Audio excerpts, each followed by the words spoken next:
The next question really relates to the general issue of calculation of zakat. Could you explain to the viewers in a nutshell how that is done? There are two methods of zakat can be calculated, because zakat is payable when you have it for 1 year. So you can keep a daily record of what is your wealth above the nisab level. You can keep a weekly record or a monthly record. So then whenever the nisab level is above, then you note down the date. On 1st of January, what was the nisab you had? 2nd of January, what you have. So what you had in the 1st of January, say 1st of January 2007. So 1st of January 2008, it will be liable for zakat. Then what you had on 2nd of January, calculate it. Then 3rd of January, or on weekly basis, or on monthly basis. But to keep a record of all this is very difficult. Then you'll be spending half the day in keeping the record, which will be difficult. So it's not practical at all. The easier method and a safe method, where mistake, inshallah, would be avoided, is picking one particular day in the full year and calculate it exactly 1 year after that. Most of the people prefer Ramadan because it is the month of charity and you get more blessings and more rewards. But Ramadan is not the only month that you have to pick up. You can pick up any day of the year. But it should be calculated according to the Hijri calendar, not according to the solar calendar. So 1st of January 2007, 1st of January 2008 is wrong. It should be 1st Shaban or 1st of Hajj.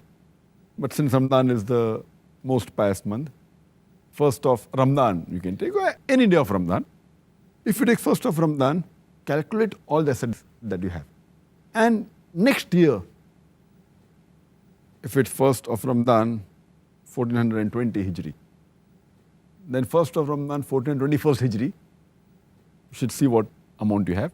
Now, if you calculate only on one day and see exactly one Hijri year later, one lunar year later, it is the safest method. There can never be any possibility that you will give less zakat. There can be high chances you may give more zakat, but never less. Why? If you keep on calculating daily, then the level keeps on going up and down. But if you calculate one particular day of the year, whichever day you pick up, and if there happens to be the lowest collection, the lowest saving in the full year, yet you are paying the minimum amount of zakat. Say on the 1st of Ramadan, you have 100,000 rupees as saving, or $100,000 as saving. And that happens to be the lowest saving in the full year. Yet, since it's the lowest, you have to pay zakat on what you possess for one full year. So you have to pay 2,500 rupees or $2,500 on that amount. It's safe. But it may be that it is the highest saving of the full year. So here itself, you may be paying a little bit more zakat, but you won't be paying less. But some people may think, oh, it is the highest saving. That means, I may be paying unnecessary more amount.